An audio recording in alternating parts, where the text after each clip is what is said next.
Mi hija me echó de mi casa y puso a la familia de su esposo en mi lugar. Entonces le pagué con la misma moneda, a lo grande. Mi nombre es Esperanza. Y si me preguntas cómo llegué a los 69 años con el corazón roto, pero el alma más fuerte que nunca, tendré que llevarte de regreso a cuando mis manos eran jóvenes, pero ya estaban curtidas por el trabajo. Porque mi historia, querido, no comenzó con la traición que me cambió la vida, sino con el amor más puro que una mujer puede sentir, el amor de madre. Tenía apenas 20 años cuando conocí a Pedro en la cocina de la casa de los Martínez, donde yo trabajaba desde los 16. Él era el jardinero, un hombre de manos nobles que sabía hacer florecer hasta la tierra más seca. Nos enamoramos entre el aroma de los guisados que yo preparaba y el perfume de las rosas que él cuidaba con tanto esmero. Era un amor de esos que ya no se ven, construido día a día con pequeños gestos, miradas cómplices y la certeza de que juntos podríamos enfrentar cualquier tormenta. Nos casamos en una ceremonia sencilla en la iglesia del barrio.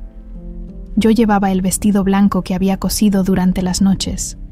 Después de mis largas jornadas de trabajo, Pedro se veía guapísimo con su traje prestado, pero lo que más recuerdo es cómo me miraba, como si yo fuera lo más valioso del mundo.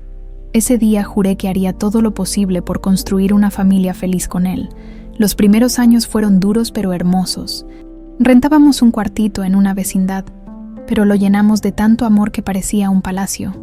Yo seguía trabajando como cocinera en casas de familias acomodadas, levantándome antes del amanecer para preparar desayunos, comidas y cenas que alimentaban a otros, mientras Pedro cuidaba jardines que nunca serían nuestros.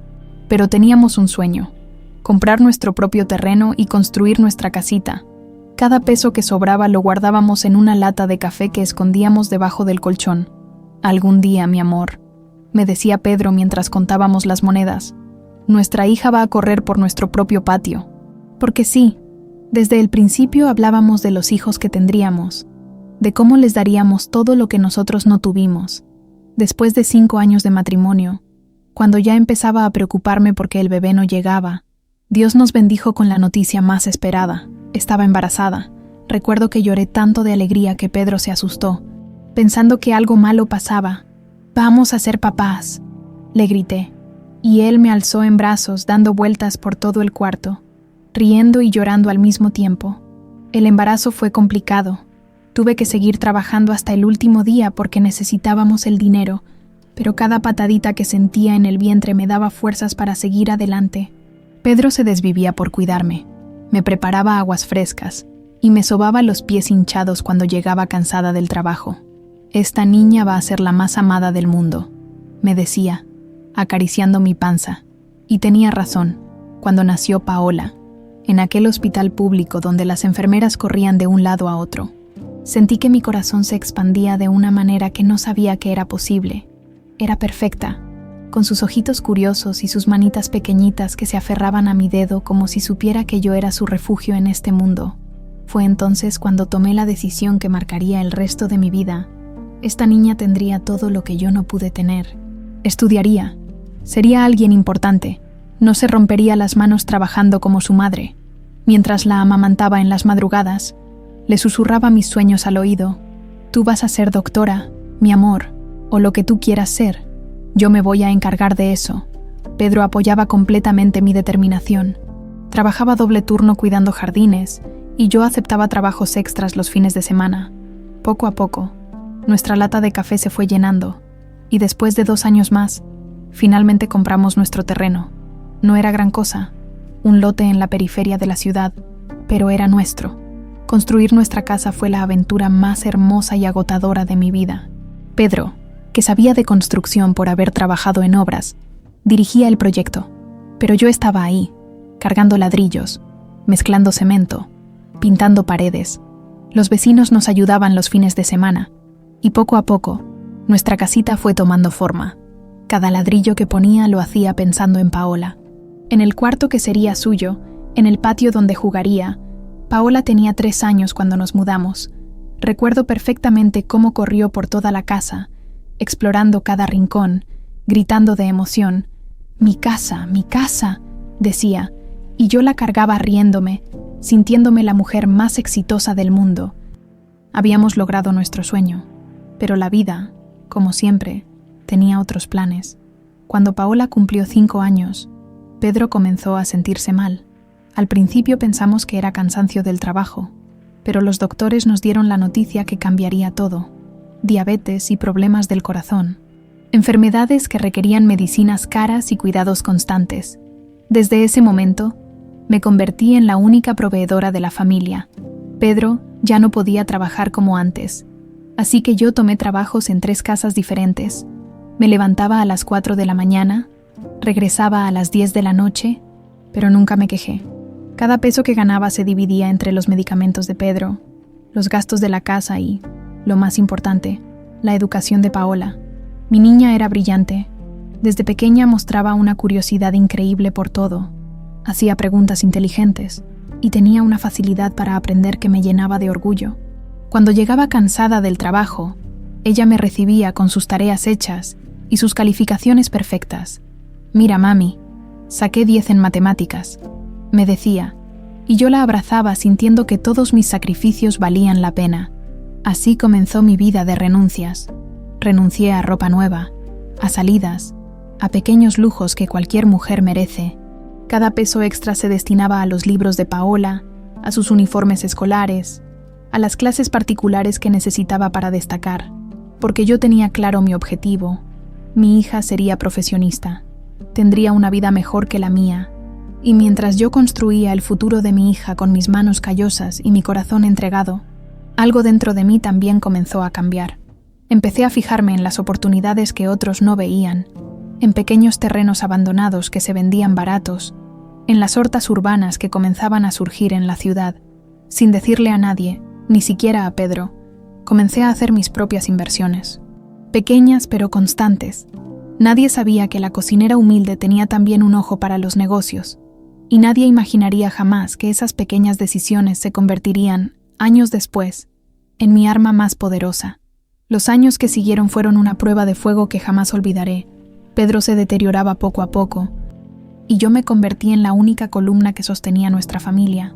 Pero cuando veo hacia atrás, me doy cuenta de que esos fueron también los años en que mi amor por Paola se volvió mi religión, mi razón de existir, mi obsesión más hermosa. Mis días comenzaban a las 3:30 de la madrugada. Me levantaba en silencio para no despertar a Pedro y a Paola, y en la oscuridad de la cocina preparaba el desayuno para los Hernández, una familia acomodada del centro que me pagaba bien por llegar temprano. Mientras cocineaba en su cocina reluciente, pensaba en mi propia cocina humilde, donde había dejado preparado el desayuno de mi familia la noche anterior. A las 7 ya estaba en casa de los García, preparando la comida del día. La señora García era exigente, de esas que revisaban hasta el último detalle, pero pagaba puntual y me daba las sobras de comida, algo que yo agradecía más de lo que ella imaginaba. Esas sobras se convertían en mi almuerzo y, muchas veces, en mi cena también.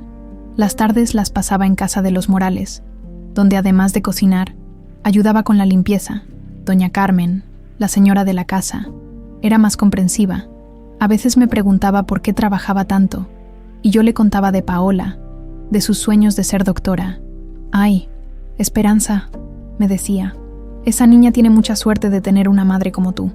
Y yo sonreía, sintiendo que cada hora extra de trabajo valía la pena. Regresaba a casa cerca de las 9 de la noche, con los pies hinchados y las manos agrietadas por los detergentes, pero en cuanto veía a Paola esperándome con sus libros, toda la fatiga desaparecía. Ella me enseñaba lo que había aprendido en la escuela mientras yo preparaba la cena con los ingredientes más baratos que encontraba en el mercado. «Mami, hoy aprendí sobre el sistema solar», me decía con los ojos brillantes de emoción, y yo, aunque no entendiera mucho de planetas y estrellas, la escuchaba fascinada, imaginando a mi niña convertida en una doctora importante, alguien que las demás madres admirarían como yo admiraba a las señoras para quienes trabajaba. Los fines de semana no eran de descanso. Aceptaba trabajos extras, cocinaba para fiestas, preparaba comida por encargo, lavaba ropa ajena. Paola me acompañaba a veces, y yo le explicaba que todo lo que hacía era para su futuro. Un día, «Mija, tú no vas a tener que trabajar así. Tú vas a tener tu consultorio, tu carro, tu casa bonita», Le prometía mientras mis manos no paraban de moverse. La ropa era un lujo que yo no me podía permitir. Usaba lo mismo durante años, remendando cada rotura, lavando a mano para que durara más. Las señoras para quienes trabajaba a veces me regalaban ropa que ya no usaban, y yo la recibía con gratitud, aunque me quedara grande o pequeña. Lo importante era que Paola siempre tuviera uniformes limpios y zapatos en buen estado. Pero había algo que nadie sabía. Ni siquiera Pedro en sus últimos años de vida, durante mis trabajos. Yo observaba todo. Escuchaba las conversaciones de las familias acomodadas sobre inversiones, sobre terrenos que se valorizaban, sobre negocios que prosperaban, y cuando veía lotes abandonados en camino a mis trabajos, algo dentro de mí despertaba. Con los pocos pesos que me sobraban después de los gastos de Pedro y la educación de Paola, comencé a hacer algo que para muchos habría sido una locura: invertir en pequeños terrenos que nadie quería, lotes en la periferia, espacios que parecían no valer nada, pero que yo intuía que algún día serían valiosos cuando la ciudad creciera. También empecé con las hortas urbanas. En casa de los Morales había visto cómo doña Carmen pagaba precios altísimos por verduras orgánicas, y se me ocurrió que yo podía producirlas. Renté pequeños espacios, planté lechugas, tomates, chiles. Al principio era solo para vender a las mismas familias donde trabajaba, pero poco a poco el negocio fue creciendo. Todo este dinero extra lo guardaba en una cuenta secreta. No le dije nada a Pedro porque no quería preocuparlo con mis experimentos, como él los habría llamado. Era mi seguro, mi forma de garantizar que Paola nunca pasara necesidades. Pensaba que algún día, cuando ella fuera doctora, le entregaría todo como sorpresa. Pedro murió cuando Paola tenía 16 años. Fue un golpe devastador para las dos, pero también me confirmó que había tomado las decisiones correctas. En sus últimos días, él me tomó la mano y me dijo: «Esperanza, tú eres la mujer más fuerte que conozco. Paola va a ser alguien importante gracias a ti». Esas palabras se grabaron en mi corazón como un mandamiento. Después del funeral, intensifiqué aún más mi trabajo. Paola estaba en la preparatoria, ya hablando de estudiar medicina, y yo sabía que lo más caro venía adelante: las inscripciones universitarias, los libros especializados, los gastos de laboratorio. Todo eso necesitaba dinero, mucho dinero. Dejé de comer en restaurantes. Nunca me había permitido ese lujo de todas formas. Caminaba largas distancias para ahorrar el pasaje del camión. Usaba velas en lugar de focos para ahorrar electricidad.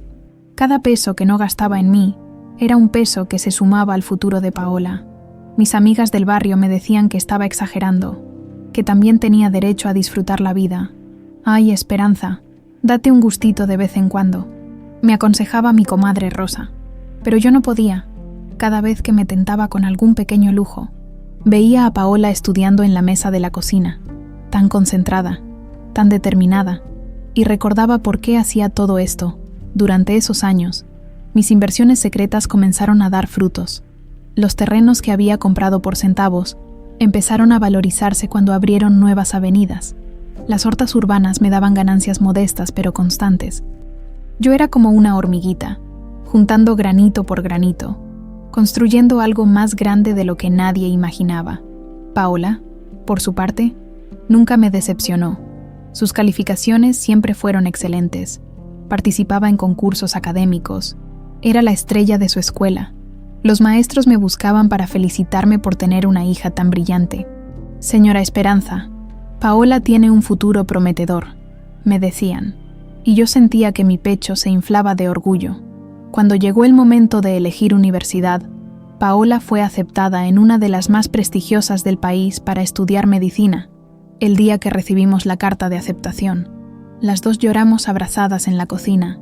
«Lo lograste, mija», le dije.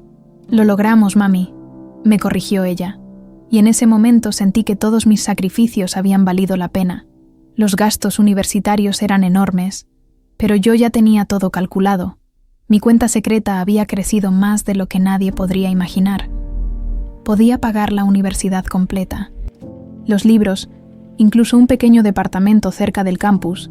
Paola nunca sabría cuánto me había costado, nunca vería las noches en vela trabajando, nunca conocería el precio real de sus sueños, y mientras ella comenzaba su nueva vida como estudiante de medicina, Yo seguía siendo la misma cocinera humilde del barrio, guardando mi secreto como un tesoro, convencida de que algún día todo tendría sentido, de que mi hija me lo agradecería por el resto de su vida. Qué equivocada estaba. El día que Paola se graduó de doctora fue el día más feliz de mi vida, o al menos, eso pensé en ese momento. Ahora, recordando esa tarde de junio bajo el sol implacable del auditorio universitario, me doy cuenta de que también fue el comienzo del fin de todo lo que conocía. Me levanté a las 5 de la mañana, aunque la ceremonia era hasta las 4 de la tarde. No podía dormir de la emoción.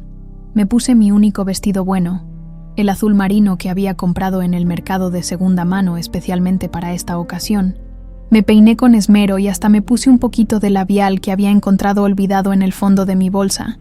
Llegué al campus 2 horas antes, cargando una bolsa con agua y sándwiches porque sabía que la ceremonia sería larga. Busqué el mejor lugar posible para tomarle fotos a mi hija con la camarita desechable que había comprado. Quería capturar cada momento, cada sonrisa, cada segundo de su triunfo, cuando anunciaron su nombre, Paola Esperanza Hernández Vázquez, y ella subió al estrado a recibir su título. Sentí que mi pecho iba a explotar de orgullo. Ahí estaba mi niña, mi razón de vivir, convertida en doctora. Lloré tanto que la señora de al lado me ofreció pañuelos. «Es mi hija», le dije entre sollozos. «Es doctora». Después de la ceremonia, Paola me presentó con sus compañeros. «Ella es mi mamá», decía con una sonrisa, y yo me sentía la mujer más importante del mundo. Sus amigos me felicitaban, me decían qué orgullosa debía estar, y sí lo estaba. Me sentía como si hubiera conquistado el mundo entero. Esa noche, en casa, preparé la cena más especial que pude permitirme. Mole, arroz rojo, frijoles refritos, tortillas hechas a mano. Paola comió con ganas. Me contó sobre sus planes de hacer la residencia, sobre las oportunidades que se le abrían. Yo la escuchaba embelesada, imaginando el futuro brillante que le esperaba. Los días siguientes fueron un torbellino de felicidad. Salí a la calle presumiendo a mi hija doctora con todo el que quisiera escucharme, en el mercado, con las señoras que me conocían desde hacía años. «¿Ya viste, Esperanza? ¿Cómo está tu niña?», me preguntaban. Y yo, inflando el pecho de orgullo, contestaba: «Pues ahí anda mi hija. Ya es doctora. Doctora Paola, imagínate». Don Roberto, el tendero de la esquina, me felicitó calurosamente. «Ay, doña Esperanza, qué orgullo debe sentir. Todos sabemos lo mucho que trabajó por esa niña». Y tenía razón. Toda la colonia había sido testigo de mis años de sacrificio, de las madrugadas, de los trabajos extras, de cómo nunca me di un gusto para que Paola pudiera estudiar. Imprimí varias copias de la foto de la graduación y las repartí entre mis vecinas. La pegué en el refrigerador, en el espejo del baño, junto a la imagen de la Virgen de Guadalupe. Mi casa se llenó de orgullo materno. Cada rincón gritaba: «Aquí vive la mamá de una doctora». Paola comenzó su residencia en un hospital prestigioso. Los primeros meses venía seguido a visitarme. Me contaba sobre sus pacientes, sobre los doctores que la supervisaban. Yo le preparaba su comida favorita y le empacaba tuppers para que se los llevara al hospital. «Mami, nadie cocina como tú», me decía, y yo me derretía de felicidad. Durante esos primeros meses después de su graduación, nuestra relación parecía más sólida que nunca. Paola todavía me buscaba para pedirme consejos, para contarme sus preocupaciones del trabajo. Pasábamos las tardes de domingo platicando en la cocina, como cuando era niña, solo que ahora ella me explicaba cosas de medicina que yo no entendía, pero que escuchaba fascinada. Fue en una de esas tardes cuando conocí a Enrique. Paola llegó acompañada de un hombre alto, bien vestido, de esos que se nota que nunca les ha faltado nada. «Mami, te presento a Enrique, mi novio», me dijo con una sonrisa tímida que no le había visto desde la adolescencia. Enrique me saludó cortésmente, pero desde el primer momento noté algo raro en su mirada. La forma en que observaba mi casa, mis muebles viejos, mis cortinas remendadas. No dijo nada grosero, pero su lenguaje corporal hablaba por él. Se sentó en la orilla de la silla, como si tuviera miedo de ensuciarse, y apenas probó la comida que había preparado con tanto esmero. «¿A qué se dedica su familia, señora?», me preguntó durante la cena, y cuando le expliqué que yo era cocinera, que había trabajado en casas particulares toda mi vida. Vi cómo intercambió una mirada rápida con Paola, una mirada que no me gustó nada. Paola me había contado que Enrique también era médico, especialista en cirugía plástica, y que venía de una familia acomodada. Su papá tenía clínicas privadas. Su mamá era de esas señoras que organizan eventos de caridad. Era, en pocas palabras, exactamente el tipo de hombre que yo había soñado para mi hija. Profesionista, de buena familia, con futuro asegurado, pero algo en mi instinto de madre me alertaba. Quizás fue la forma en que Enrique miraba nuestro barrio cuando llegaron, como si estuviera en otro planeta. O tal vez fue como Paola se comportaba diferente cuando él estaba presente, más rígida, como si estuviera actuando. Después de esa primera visita, noté cambios sutiles en mi hija. Sus llamadas se hicieron menos frecuentes. Cuando venía a casa, parecía más apurada, siempre con prisa por irse. Empezó a comentar cosas sobre mejorar la presentación de la casa, sobre cómo tal vez sería bueno modernizar un poquito las cosas. «Mami, ¿no has pensado en cambiar esas cortinas? Están muy viejitas», me decía, señalando las cortinas que yo misma había cosido años atrás. O, «Ay, mami, ese sillón ya está muy gastado, ¿no crees?». Al principio pensé que solo quería ayudarme, que ahora que tenía mejor trabajo, podía darse el lujo de preocuparse por esas cosas, pero había algo en su tono que me lastimaba, como si mi casa, la casa que había construido con tanto amor y sacrificio, de repente le diera vergüenza. Un día llegó con una bolsa de maquillaje y productos para el cabello. «Te traje unas cositas para que te arregles más, mami. Es importante la imagen, ¿sabes?», lo dijo con cariño, pero sus palabras se clavaron en mi corazón como espinas. ¿Acaso mi imagen no había sido suficiente durante todos esos años? La mujer que había trabajado día y noche para darle una carrera ahora necesitaba arreglarse para ser presentable. Las visitas se espaciaron más. Primero cada domingo, luego cada 15 días, después una vez al mes. Siempre tenía excusas válidas: el hospital, los estudios para especializarse, eventos sociales con los colegas de Enrique. Yo entendía que estaba ocupada, que tenía una vida nueva, pero no podía evitar sentir un vacío creciente en mi pecho. Cuando sí venía, ya no se quedaba horas platicando conmigo. Llegaba, comía rápido y se iba. «Ay, mami, tengo mucho que hacer», era su frase favorita. Y yo, que había pasado años soñando con tener más tiempo para platicar con mi hija ya profesionista, me quedaba sola en la cocina, lavando los platos de una comida que apenas había sido probada. Pero lo que más me dolía eran los pequeños gestos que habían desaparecido. Ya no me abrazaba al llegar como antes, ya no me pedía consejos, ya no me contaba sus secretos. Era como si la distancia física entre su nuevo mundo y el mío hubiera creado también una distancia emocional que crecía cada día. Una tarde, mientras lavaba los platos después de una de sus visitas express, me pregunté si esto era normal, si todas las madres pasaban por esto cuando sus hijos crecían y se independizaban. Quería creer que sí, que era parte natural de la vida, pero en el fondo de mi corazón, algo me decía que lo que estaba perdiendo era mucho más que la presencia física de mi hija. Estaba perdiendo su amor. Si pudiera regresar el tiempo, habría confiado más en mi instinto desde la primera vez que vi a Enrique. Pero una es madre, y cuando tu hija parece feliz, uno trata de ver lo bueno hasta en el diablo mismo. Nunca imaginé que ese hombre elegante y educado se convertiría en el arquitecto de la destrucción de mi familia. Enrique Salinas Mendoza venía de una familia de abolengo, de esas que presumen que su apellido apareció en los primeros registros de la colonia. Su padre era dueño de 3 clínicas de cirugía estética en la zona más exclusiva de la ciudad, y su madre, doña Victoria, era de esas señoras que organizan desayunos benéficos para sentirse importantes mientras desayunan en vajillas de porcelana. La segunda vez que vino a mi casa, ya noté más detalles que me incomodaron.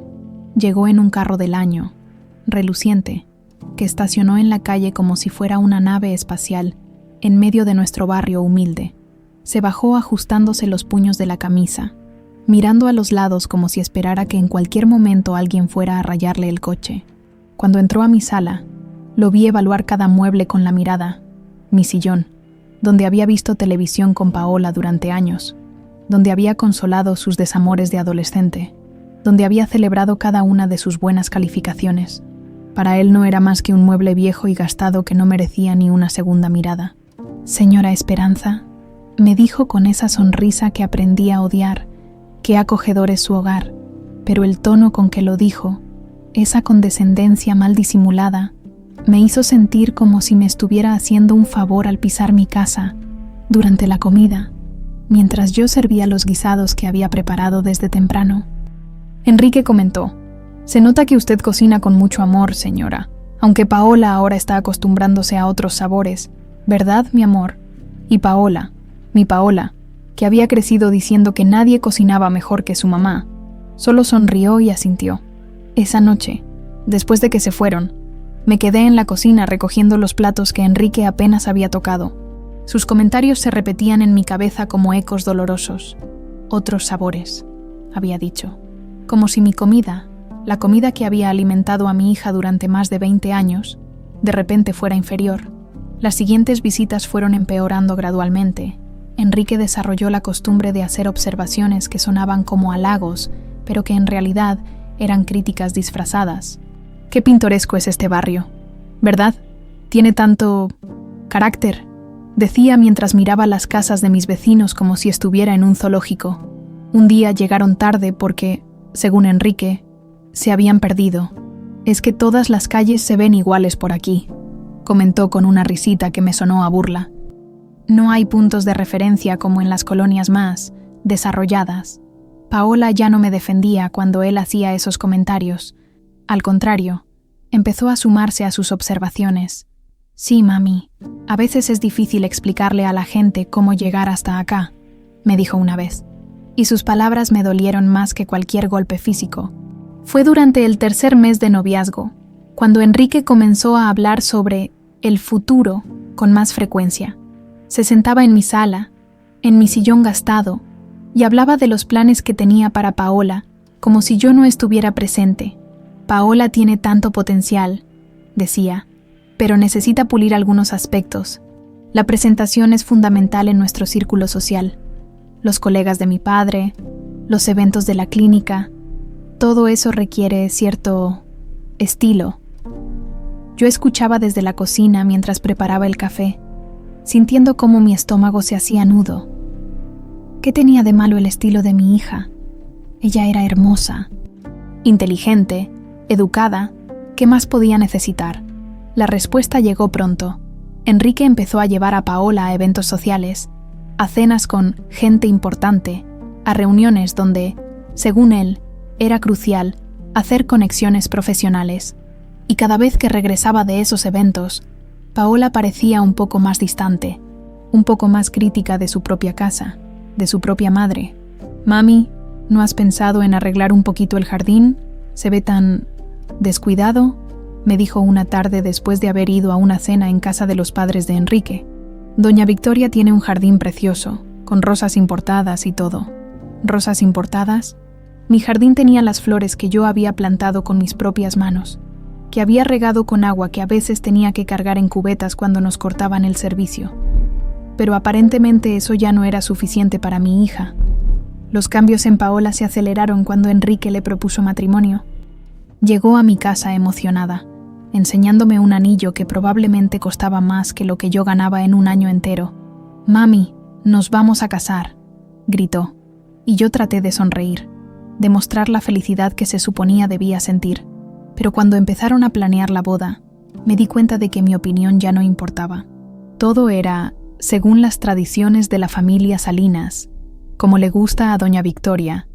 Para mantener el nivel que corresponde, la boda se haría en el club más exclusivo de la ciudad, con un menú que yo no podría pronunciar y música que yo no conocía. Y mi familia, mija, mis comadres, los vecinos que te vieron crecer. Le pregunté una tarde mientras revisábamos la lista de invitados. «Ay, mami, es que, bueno, es una boda muy formal. Enrique dice que su familia es muy tradicional, que prefieren eventos más íntimos. 300 invitados era íntimo, pero mis amigos de toda la vida no cabían en esa intimidad». La gota que derramó el vaso fue cuando Enrique sugirió que yo necesitaba preparación para la boda.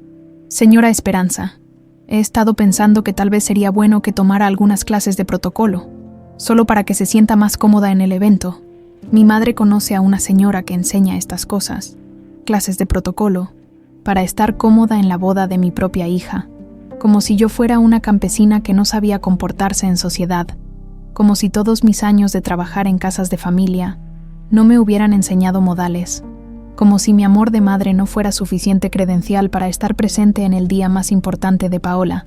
Esa noche lloré como no había llorado desde la muerte de Pedro, no solo por la humillación, sino por la certeza terrible de que estaba perdiendo a mi hija de una manera que tal vez no tendría vuelta atrás.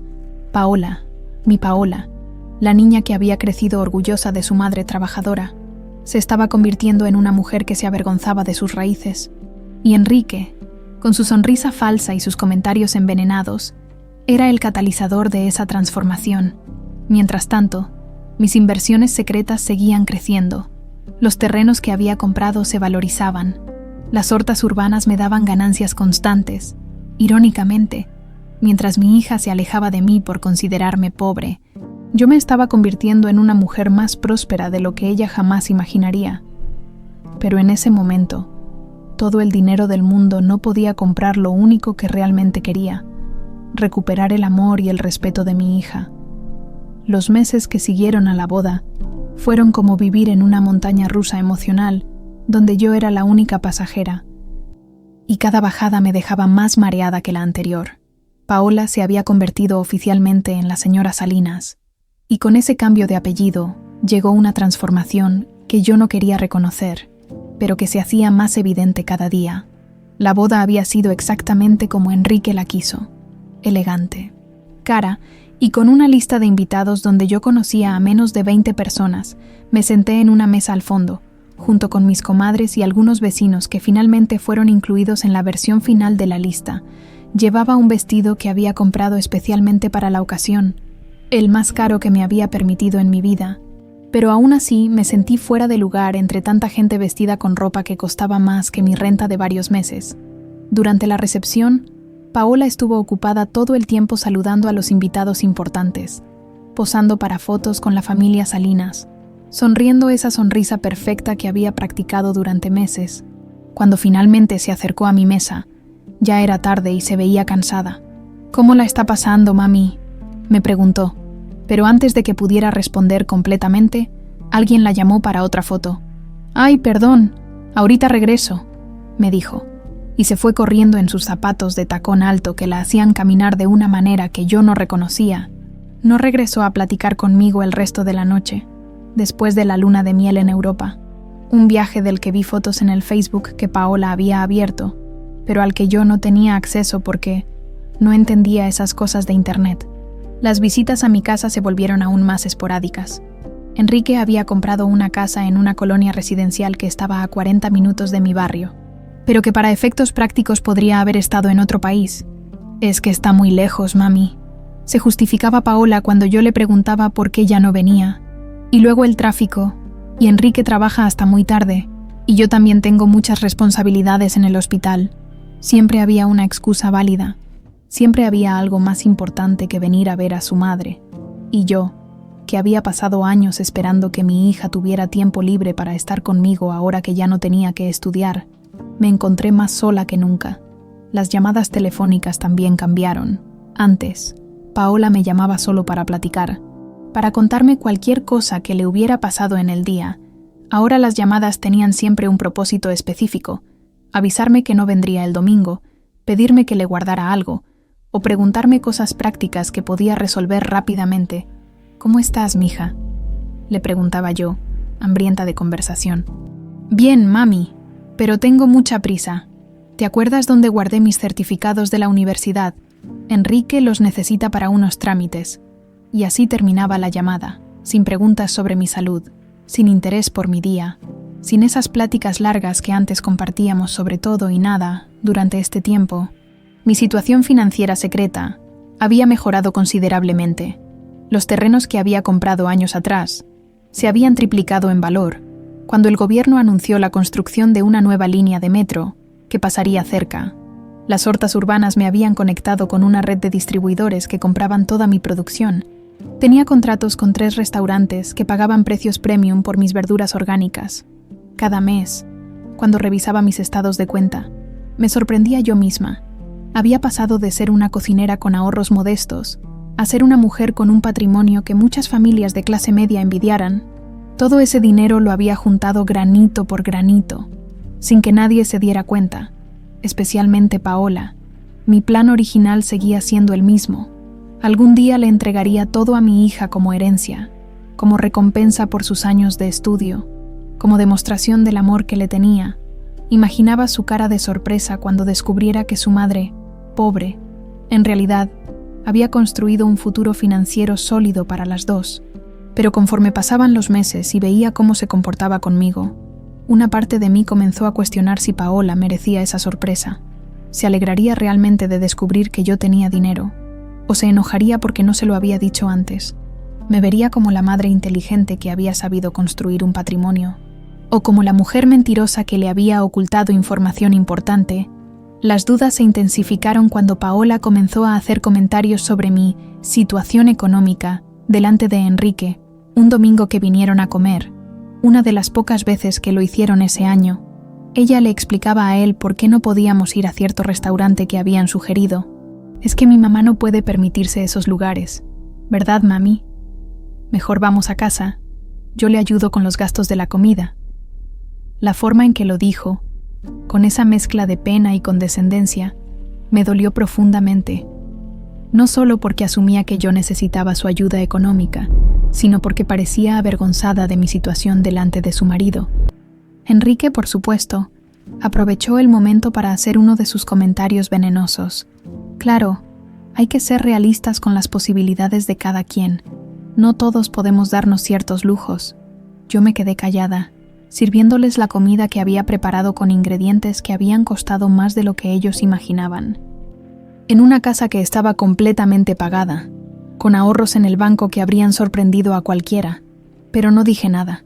Todavía tenía la esperanza de que las cosas mejoraran, de que mi hija recordara quién era realmente. El momento más doloroso llegó en diciembre, cuando Paola me anunció que pasarían las fiestas navideñas con la familia Salinas. Es que ya sabes cómo son, mami, muy tradicionales con esas cosas. Pero ven el día 26. Hacemos nuestra propia celebración. El día después de Navidad. Yo me quedaría sola el 24 y el 25, mientras mi única hija celebraba con la familia que ahora consideraba más importante que la suya propia, esa Nochebuena. Sentada sola en mi mesa para dos, comiendo los tamales que había preparado con la ilusión de que tal vez cambiaría de opinión y vendría, entendí que algo se había roto definitivamente entre nosotras. No solo se trataba de Enrique y su influencia. Paola había elegido una vida donde yo ya no tenía el lugar que antes ocupaba.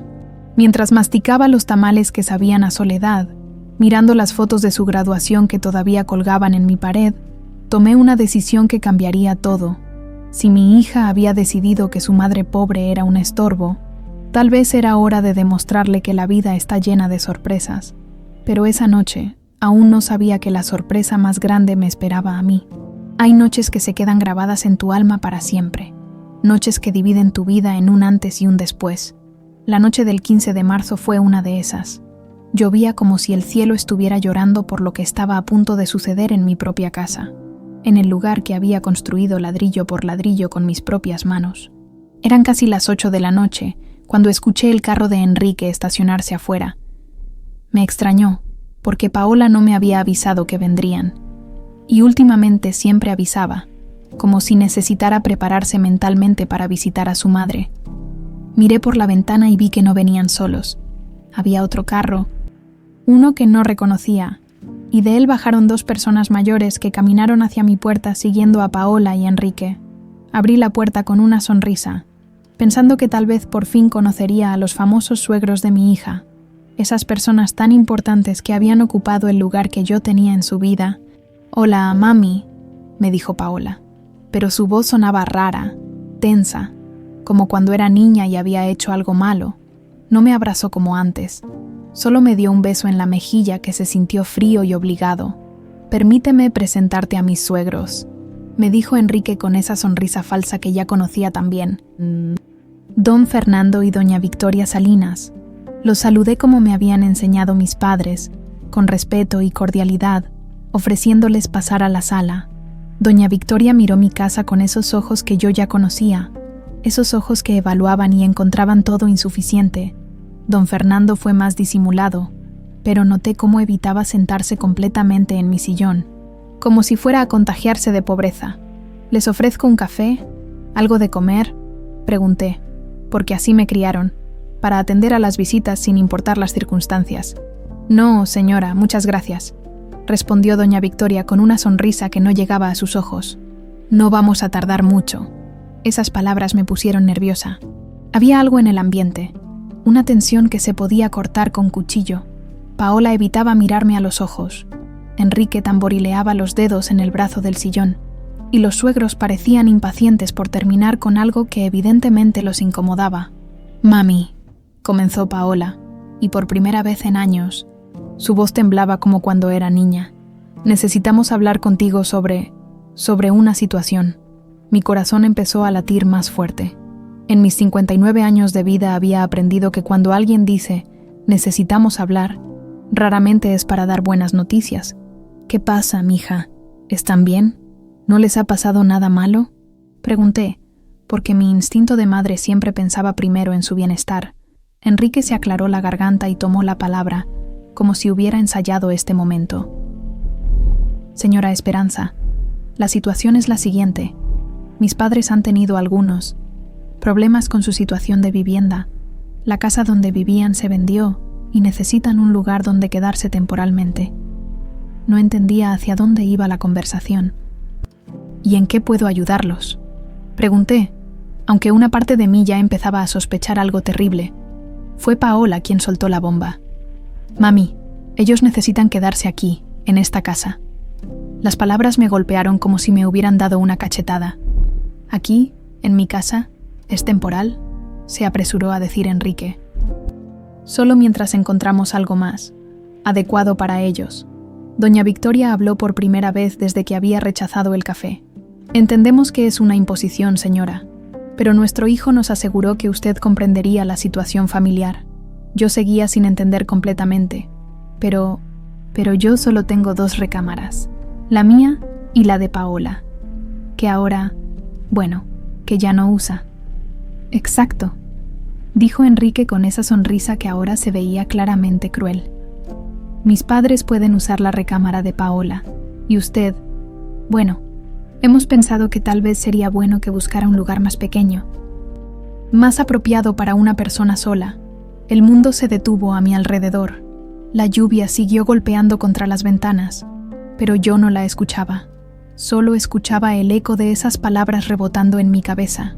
Un lugar más pequeño, más apropiado para una persona sola. «¿Me están pidiendo que me vaya de mi propia casa?», pregunté, con la voz apenas audible. Paola finalmente me miró a los ojos, y lo que vi ahí me rompió el corazón en 1000 pedazos. No había dolor, no había conflicto interno, no había lucha emocional, había determinación fría, la mirada de alguien que ya había tomado una decisión y no iba a cambiar de opinión. «Mami, piénsalo bien. Esta casa es muy grande para ti sola. Los gastos de mantenimiento, los servicios, todo eso. Nosotros podemos ayudarte a encontrar un departamentito más pequeño, más económico, y mis suegros necesitan un lugar digno donde quedarse». Digno. Mi casa no era digna, la casa que había construido con mis propias manos, donde había criado a esta mujer desagradecida, donde cada rincón tenía una memoria de nuestras vidas juntas. No era lo suficientemente digna, Paola, dije, y mi voz empezó a quebrarse. Esta es mi casa, la compré yo, la construí yo, la pagué yo con mi trabajo. Es lo único que tengo en este mundo. Por eso mismo, «Mami», respondió ella con una frialdad que me heló la sangre. «Es lo único que tienes.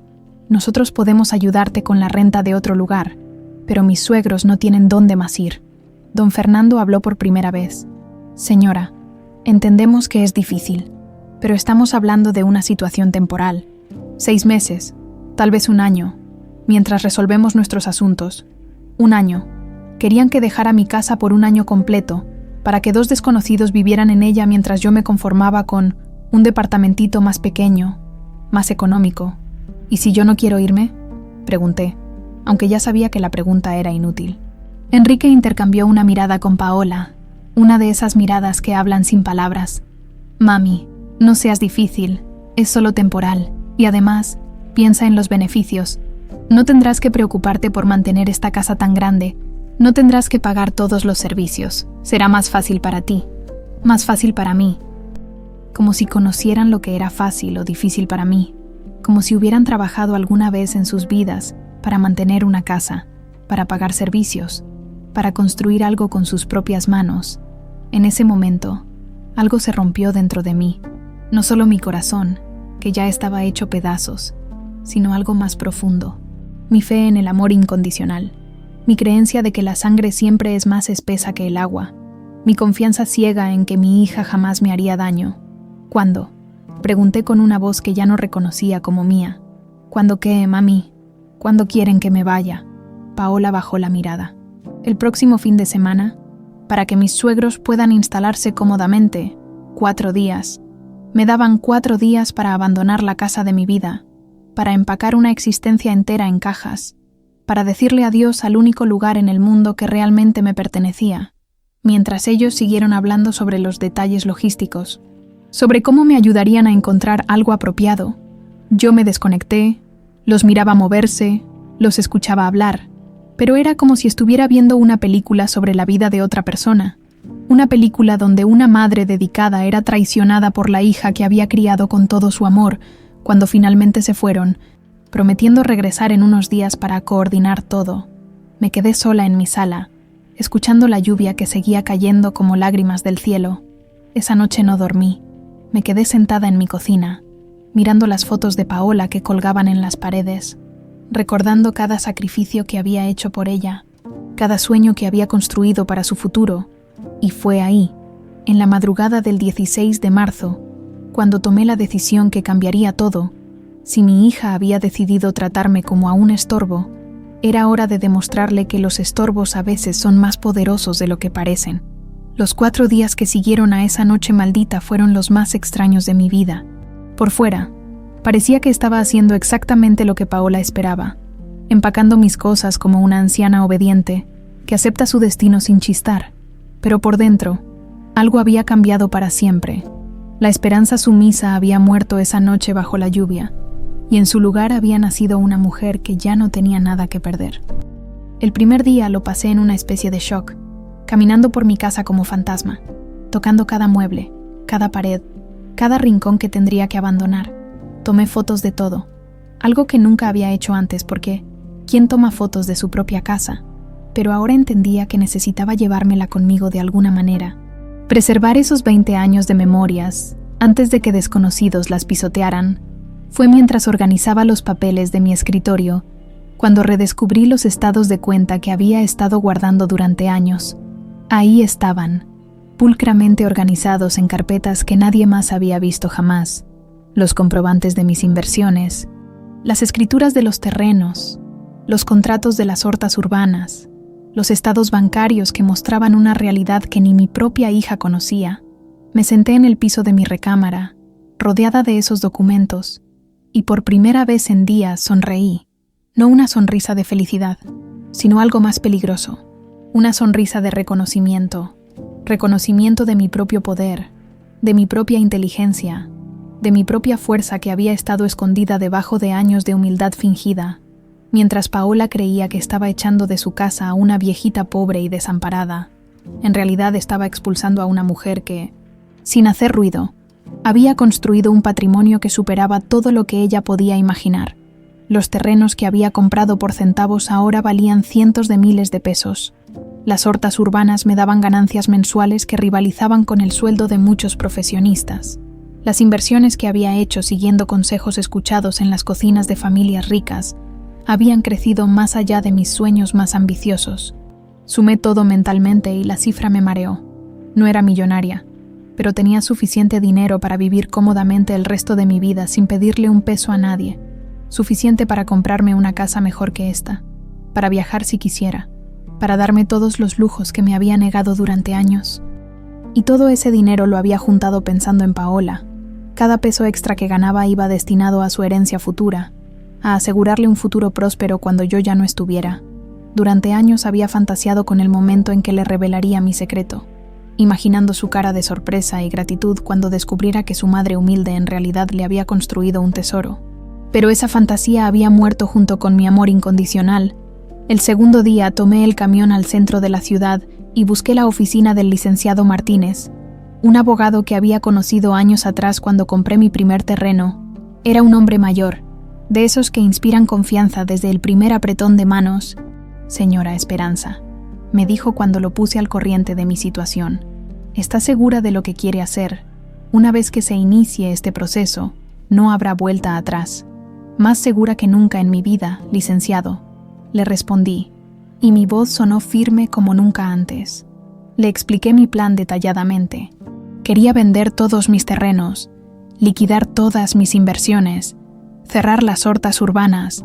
Todo el dinero que obtuviera se dividiría de la siguiente manera: 70% para donaciones a instituciones que cuidaran ancianos abandonados, proyectos de hortas comunitarias para familias de bajos recursos y refugios para mujeres en situación de violencia. El 30% restante se colocaría en un fideicomiso para mis nietos, los hijos que Paola tendría algún día, pero con una condición muy específica: solo podrían acceder a ese dinero si me visitaban personalmente una vez al mes hasta cumplir los 21 años. «¿Y para su hija no deja nada?», me preguntó el licenciado. «No siento, Mi hija ya tomó su decisión sobre qué valoro yo para ella», le respondí. «Ahora yo tomo la mía sobre qué vale ella para mí». El tercer día lo dediqué a escribir. Nunca había sido buena con las palabras escritas, pero esa carta tenía que ser perfecta. Tenía que explicar 20 años de sacrificios silenciosos, 20 años de amor no correspondido, 20 años de una madre que había construido un patrimonio soñando con compartirlo con su hija, solo para descubrir que esa hija la consideraba un estorbo. Escribí y reescribí esa carta, al menos 10 veces. Lloré sobre el papel. Manché las hojas con lágrimas que sabían a años perdidos, a ilusiones rotas, a amor traicionado. Pero también escribí con la claridad de quien finalmente entiende su propio valor. «Querida Paola», comenzaba la carta, «si estás leyendo esto, significa que ya tomé la decisión más difícil de mi vida. Durante años creí que el amor de madre era incondicional, que no importaba cómo me trataras. Yo siempre estaría ahí para ti. Hoy aprendí que estaba equivocada. El amor debe ser mutuo para ser verdadero». Le conté sobre cada inversión, cada terreno comprado, cada peso ahorrado pensando en ella. Le expliqué cómo, mientras ella me veía como una carga, yo había estado construyendo su futuro económico sin que ella lo supiera. Le describí las noches en vela trabajando extra para juntar dinero que creía algún día la haría feliz, pero el dinero sin amor no vale nada. Escribí hacia el final: «Y si tú no me valoras a mí, yo no veo por qué debería valorarte a ti con mi herencia. Prefieres la comodidad de los Salinas por encima del sacrificio de tu madre. Así que ahora tendrás que vivir con esa decisión». El cuarto día, viernes, Paola llegó temprano para ayudarme con los últimos detalles de la mudanza. Había encontrado un departamento pequeño en una colonia lejana, muy bonito y apropiado para ti, mami, y había contratado una camioneta para el traslado. La vi caminar por mi casa con ojos de propietaria, midiendo espacios, imaginando dónde pondrían los muebles de los Salinas, planeando cómo convertirían mi hogar en el suyo. No mostró ni un momento de nostalgia, ni una pizca de dolor por verme empacar la vida entera en cajas de cartón. «¿Ya tienes todo listo?» «Mami», me preguntó con esa voz falsamente alegre que había perfeccionado. «Vas a ver que en el nuevo lugar vas a estar mucho más cómoda». «Sí, mija», le respondí, cerrando la última caja. «Ya tengo todo listo». Esa noche, mientras ella se fue a cenar con Enrique para celebrar que todo había salido bien, yo me quedé sola en mi casa vacía una última vez. Caminé por cada habitación, despidiéndome de cada rincón, grabando en mi memoria cada detalle que ya no volvería a ser mío. Y ahí, sobre la mesa de la cocina donde habíamos desayunado juntas durante años, dejé la carta que cambiaría todo, junto a ella. Puse copias de todos los documentos que probaban mi verdadero patrimonio, una lista detallada de todas las donaciones que había hecho, y el comprobante del fideicomiso para los nietos que ni siquiera existían todavía. Al amanecer del sábado, cargué mi maleta con lo único que realmente necesitaba: y salí de mi casa por última vez. Pero no me fui como la víctima que Paola esperaba. Me fui como una mujer que había recuperado su poder, que había aprendido que a veces perder todo es la única manera de ganarse a sí misma. La venganza más dulce no es la que destruye a tu enemigo, sino la que te libera a ti. Me instalé en un pequeño hotel del centro, mientras buscaba algo más permanente.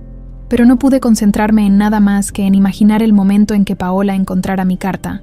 Había calculado que llegarían a la casa cerca del mediodía para que los Salinas se instalaran cómodamente, como habían dicho. Eran las 2 de la tarde y mi teléfono no había sonado ni una sola vez. A las 3:30. Mientras tomaba un café en el lobby del hotel, mi celular finalmente explotó con llamadas. Paola, 1, 2, 3 llamadas seguidas que yo dejé ir al buzón de voz. Después vinieron los mensajes de texto. Primero confusos, después desesperados, finalmente furiosos. Mami, ¿dónde estás? Necesito hablar contigo urgente. ¿Es verdad lo de la carta? ¿De dónde salió todo ese dinero? Contéstame, por favor. No puede ser cierto lo que dice ahí. Mami, esto tiene que ser una broma. Llámame. Dejé que siguiera llamando por 2 horas más, antes de finalmente contestar. Cuando escuché su voz, supe inmediatamente que había leído cada palabra de mi carta. Mami, su voz sonaba quebrada, desesperada, completamente diferente a la mujer fría y calculadora que me había echado de mi propia casa. ¿Dónde estás? Necesito verte. Hola, Paola. Le respondí con una calma que me sorprendió a mí misma. ¿Cómo están los señores Salinas? Ya se instalaron cómodamente en mi casa. Mami, por favor, no hagas esto. Ven a la casa. Necesitamos hablar. A tu casa, perdón, mija, pero yo ya no tengo casa. Tú me lo dejaste muy claro. Escuché sollozos del otro lado de la línea. Un sonido que no había oído de Paola desde que era niña. Mami, yo no sabía que tenías tanto dinero. ¿Por qué nunca me dijiste? Ahí estaba, la pregunta que había estado esperando. ¿Te habría importado si lo hubieras sabido, Paola? ¿Me habrías tratado diferente? ¿O solo habrías buscado la manera de quitármelo más rápido? No digas eso. Tú eres mi madre. Sí, era tu madre. Hasta que decidiste que los Salinas eran más importantes que la mujer que se rompió la espalda trabajando para darte una carrera. El silencio del otro lado fue largo y pesado. Finalmente, Paola habló con la voz más pequeña que le había escuchado desde que era adolescente. Es verdad, de verdad donaste todo ese dinero, cada peso, le confirmé, y no pude evitar sentir una satisfacción profunda al decirlo. 70% a organizaciones que ayudan a ancianos abandonados y mujeres maltratadas. 30% para tus hijos, si es que algún día tienes algunos, y si es que me permiten conocerlos. ¿Y para mí no dejaste nada? La pregunta me dolió, pero no por las razones que ella esperaba. Me dolió porque confirmaba lo que ya sabía, que para Paola, yo solo había sido importante por lo que podía darle materialmente. Te dejé lo mismo que tú me dejaste a mí, mija, nada. Después de esa llamada, Paola trató de visitarme en el hotel, pero yo les había dado instrucciones específicas al personal de que no quería recibir a nadie. Desde la ventana de mi habitación la vi llegar en el carro de Enrique. La vi discutir con el recepcionista. La vi esperar en el lobby durante horas, pero yo no bajé. A través de las cortinas, pude observar cómo se veía, despeinada, con los ojos hinchados de llorar, usando ropa arrugada como si se hubiera vestido deprisa. Era la primera vez en años que la veía sin esa perfección estudiada que había adoptado desde que se casó. Las llamadas continuaron durante días. Enrique también empezó a llamarme, con esa voz suave y manipuladora que había perfeccionado. Señora Esperanza, creo que hay un malentendido. Podemos resolverlo como familia. Familia, ahora que sabían que había tenido dinero, de repente volvía a ser familia. Pero la llamada más reveladora fue la de doña Victoria, esa mujer que me había mirado con desprecio, que había considerado mi casa indigna para sus estándares. Ahora me hablaba con una dulzura pegajosa que me daba náuseas. Querida Esperanza, me dijo, y casi me río del querida. Creo que hubo una gran confusión. Nosotros nunca quisimos sacarla de su casa. Tal vez Paola malinterpretó lo que necesitábamos. Ah, sí. ¿Y dónde están viviendo ahora, doña Victoria? Un silencio incómodo. Bueno, temporalmente en su casa, pero solo mientras aclaramos. En mi casa, la corregí. Están viviendo en mi casa, usando mis muebles, durmiendo en mi cama, mientras yo pago hotel porque ustedes decidieron que yo sobraba. La conversación terminó rápidamente después de eso, pero las consecuencias de mi carta iban más allá de las llamadas desesperadas, a través de mi comadre Rosa, que mantenía contacto con algunas vecinas que trabajaban cerca de donde vivía Paola. Me enteré de que las cosas en mi antigua casa no iban bien. «Ay, comadre», me contó Rosa por teléfono. «Dicen que se la pasan peleando todo el día, que Enrique está furioso porque perdió la oportunidad de heredar dinero, que los suegros están molestos porque sienten que los engañaron, y que Paola no deja de llorar. También me enteré de que Enrique había empezado a tratar mal a Paola, culpándola por su estupidez de correr a la madre rica sin averiguar primero cuánto dinero tenía. Los vecinos habían visto discusiones en el jardín, gritos que se escuchaban desde la calle, puertas que se azotaban. Parece que el príncipe azul ya no es tan azul cuando no hay herencia de por medio. Me comentó Rosa con esa sabiduría que solo dan los años. Una semana después de haber dejado la carta, recibí una llamada que no esperaba. Era el licenciado Martínez. «Señora Esperanza, quería informarle que las donaciones se han completado exitosamente. Los refugios para mujeres, los asilos y los proyectos de hortas comunitarias han recibido sus aportaciones. Todos querían que supiera lo agradecidos que están». Escuchar eso me llenó de una paz que no había sentido en años. Mi dinero, que había juntado soñando con hacer feliz a una hija desagradecida, ahora estaba ayudando a personas que realmente lo necesitaban. Ancianos abandonados por sus familias tendrían mejor atención médica. Mujeres maltratadas tendrían un lugar seguro donde refugiarse. Familias pobres tendrían acceso a alimentos frescos y saludables. ¿Y el fideicomiso para los nietos?, pregunté. «Todo listo y asegurado, cuando nazcan, y si cumplen con las condiciones que usted estableció. Tendrán un futuro financiero asegurado». Esa noche, por primera vez desde que había salido de mi casa, dormí profundamente. No era el sueño de quien se había vengado, sino de quien había recuperado su dignidad. Me había librado no solo de una hija desagradecida, sino de 20 años de sacrificios que nunca fueron valorados. Al despertar al día siguiente, me di cuenta de algo extraordinario. Por primera vez en décadas, no tenía que levantarme pensando en las necesidades de otra persona. No tenía que planear mi día alrededor de hacer feliz a Paola. No tenía que calcular cada peso gastado en función de su futuro. Por primera vez en mi vida adulta, era completamente libre. Y esa libertad, descubrí, valía más que todo el dinero del mundo. Después de 2 semanas en el hotel, encontré algo que nunca pensé que buscaría. Un chalet pequeño en las afueras de la ciudad, rodeado de árboles y con un jardín que pedía a gritos que alguien lo cuidara con amor. No era lujoso ni grande, pero tenía algo que mi casa anterior nunca tuvo.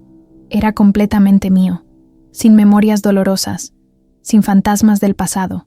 Con lo que me quedó después de las donaciones, pude comprarlo de contado, y todavía me sobró para vivir cómodamente. Por primera vez en mi vida, no tenía que contar cada peso, no tenía que negarme caprichos, no tenía que pensar en ahorrar para el futuro de otra persona. El primer día en mi nuevo hogar fue extraño. Me desperté sin prisa, preparé mi desayuno favorito, hot cakes con miel, algo que no me había permitido en años porque era muy caro para un desayuno normal, y me senté en el pequeño porche a comerlos mientras veía el amanecer. Por primera vez en décadas, nadie necesitaba nada de mí. Empecé a arreglar el jardín, plantando las flores que siempre me habían gustado, pero que nunca había tenido tiempo de cuidar. Rosas, geranios, jazmines que perfumaban las noches. Mis manos, curtidas por años de trabajo, encontraron nueva paz en la tierra húmeda. Cada flor que plantaba era una promesa de belleza para mí misma, no para impresionar a nadie más. Las primeras semanas fueron de adaptación. Había momentos en que inconscientemente buscaba el teléfono para llamar a Paola y contarle sobre mi día, hasta que recordaba que ella había elegido su camino y yo el mío. Había tardes en que cocinaba de más, olvidando que ahora solo cocinaba para una persona, pero poco a poco, la soledad dejó de sentirse como abandono y empezó a sentirse como libertad. Fue en el mercado local donde conocí a Carmen, una señora de mi edad que vendía verduras orgánicas en un puesto pequeño pero próspero. Entablamos conversación sobre tomates, algo tan simple pero que se convirtió en el inicio de una amistad verdadera. ¿Usted también cultiva?, me preguntó cuando vio cómo examinaba sus productos con conocimiento. Antes sí, le respondí. Tenía unas hortas urbanas, pero las vendí hace poco.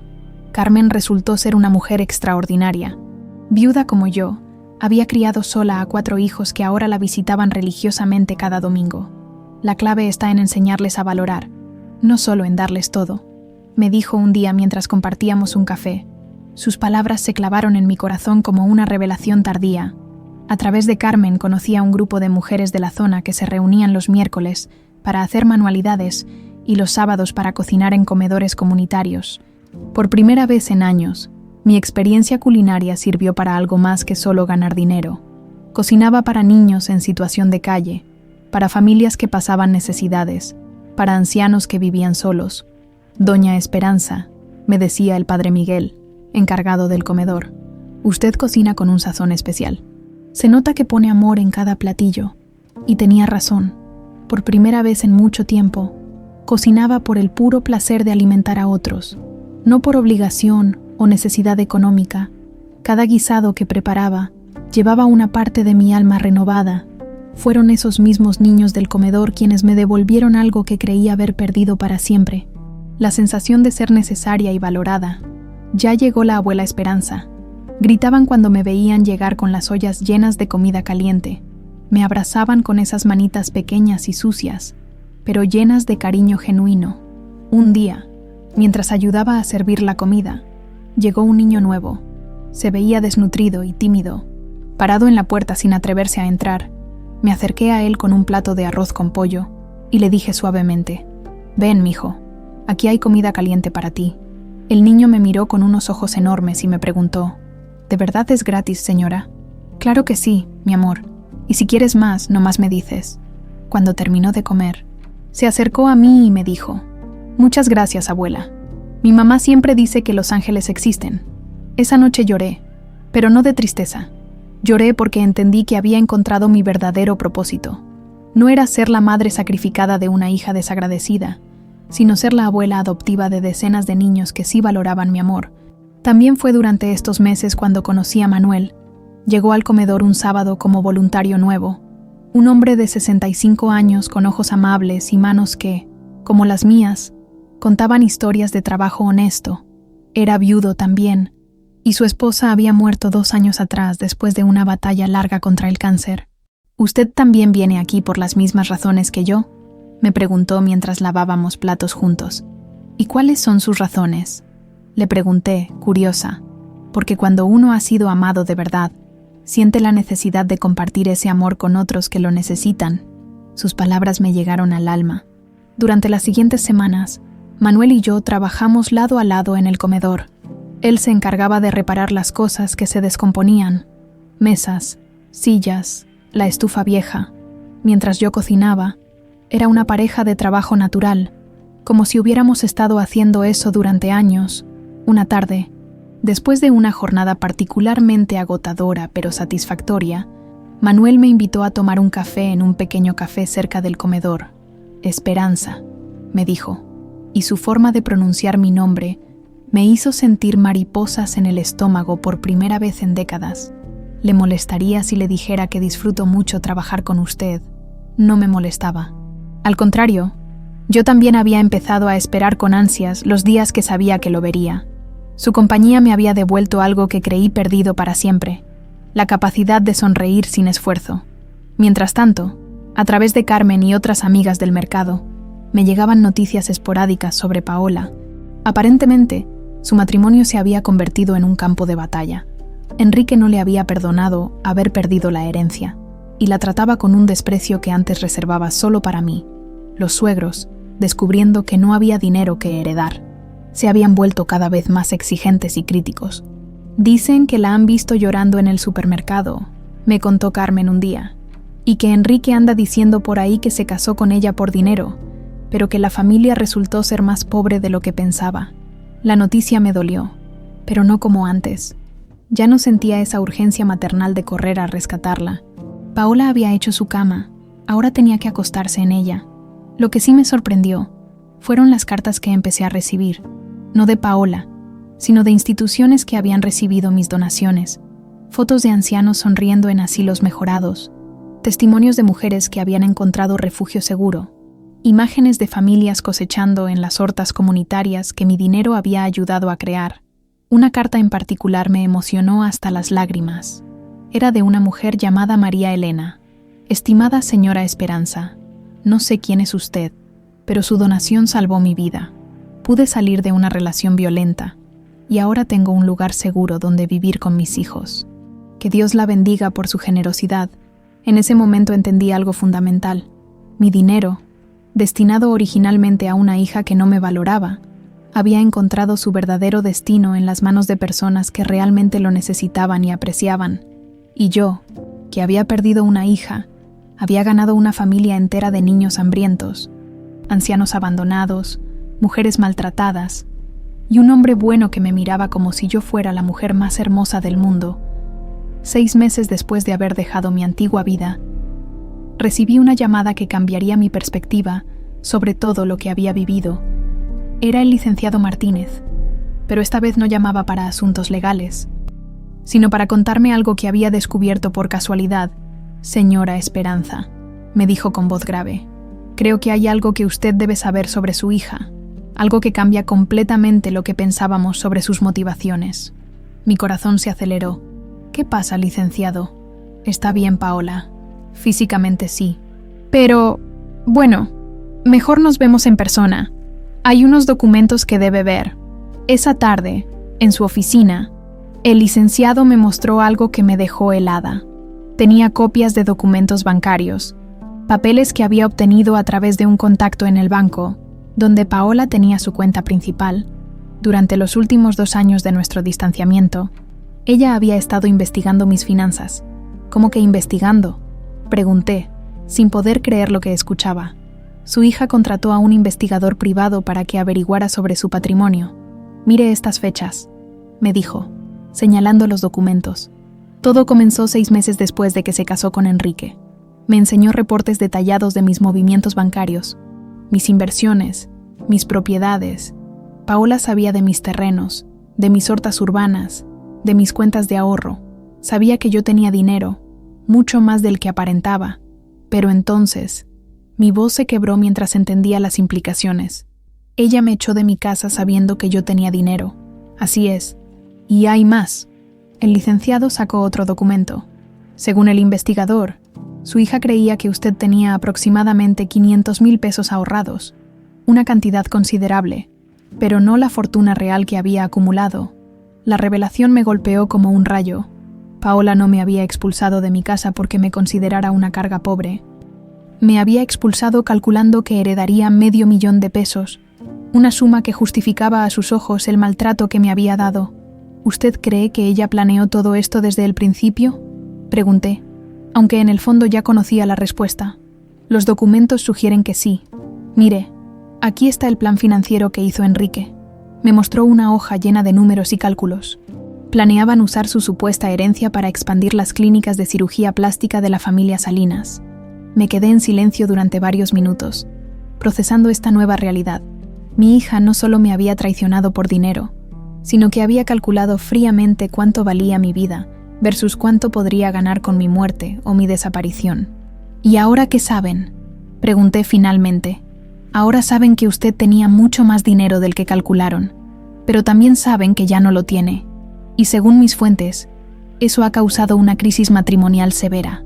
Esa noche, de regreso en mi chalet, lloré como no había llorado en meses, pero esta vez no lloraba por la pérdida de mi hija, sino por la muerte definitiva de la ilusión que había guardado en algún rincón de mi corazón. La esperanza de que Paola hubiera actuado por ignorancia, por influencia de Enrique, por cualquier razón que no fuera la codicia pura.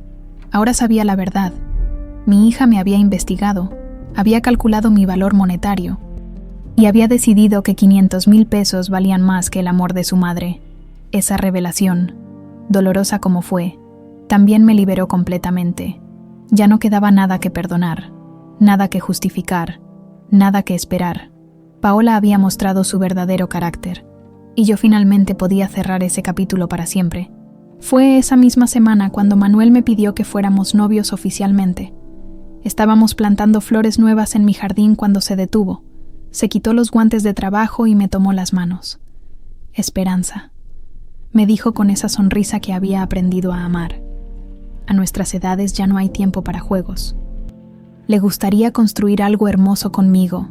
Le dije que sí sin dudar ni un segundo, porque Manuel me había enseñado que el amor verdadero no calcula, no investiga, no planea sacar ventaja. El amor verdadero simplemente ama. Poco después comenzaron a llegar las cartas, no de Paola, sino de mis nietos. Bueno, no eran mis nietos biológicos todavía, pero sí los niños del comedor comunitario que habían comenzado a escribirme cartas de agradecimiento. Querida abuela Esperanza, decía una carta de Pedrito, un niño de 8 años. Gracias por la comida rica que nos das. Mi mamá dice que usted es un ángel disfrazado de señora. Otra carta, de una niña llamada Sofía. Abuela, cuando sea grande quiero cocinar como usted para ayudar a otros niños que tengan hambre. Estas cartas me dieron una idea. Con la ayuda del padre Miguel, organizamos talleres de cocina para los niños del comedor. Les enseñé a preparar comidas sencillas pero nutritivas, a valorar los ingredientes, a cocinar con amor. Era como tener docenas de nietos que sí querían aprender de su abuela.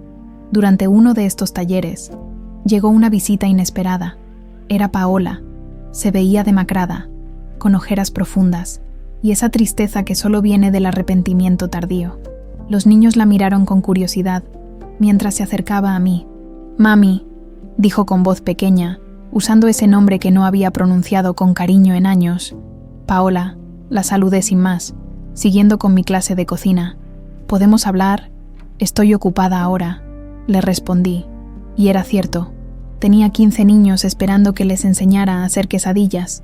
Se quedó parada ahí durante toda la clase, viendo cómo yo interactuaba con esos niños que me veían como abuela, cómo me sonreían, cómo me abrazaban, cómo valoraban cada momento que pasaba con ellos. Cuando terminamos, finalmente le presté atención. «¿Qué necesitas?» «Perdóname», me dijo, y las lágrimas empezaron a rodar por sus mejillas. «Ya sé que descubriste que yo sabía lo del dinero. Sé que no tengo perdón, pero...» «Tienes razón», la interrumpí.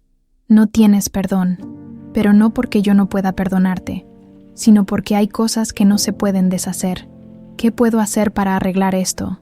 La miré durante un largo momento, viendo en ella rastros de la niña que una vez fue, pero también viendo claramente a la mujer calculadora en que se había convertido. «Nada, Paola, no puedes hacer nada, pero no porque yo sea rencorosa, sino porque yo ya no soy la misma mujer que conociste. Ya no soy la madre que se sacrifica por hijos desagradecidos. Ya no soy la mujer que acepta migajas de cariño a cambio de una vida entera de dedicación». Le expliqué cómo mi dinero había ayudado a familias enteras, cómo había salvado vidas, cómo había construido futuros para personas que realmente lo valoraban. «¿Y el dinero de mis hijos?», preguntó, refiriéndose al fideicomiso. «Estará ahí si algún día tienes hijos, y si ellos eligen conocerme realmente, no por obligación sino por amor genuino». Paola se fue ese día sin más palabras.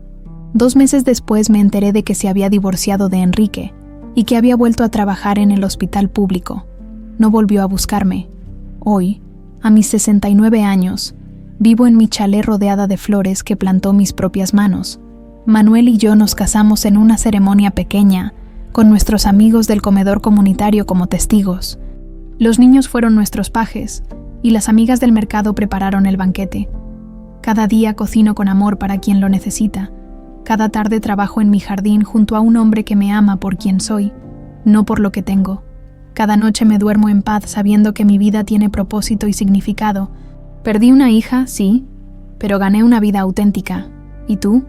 ¿Tendrías el valor de soltar lo que te lastima para abrazar lo que realmente te merece?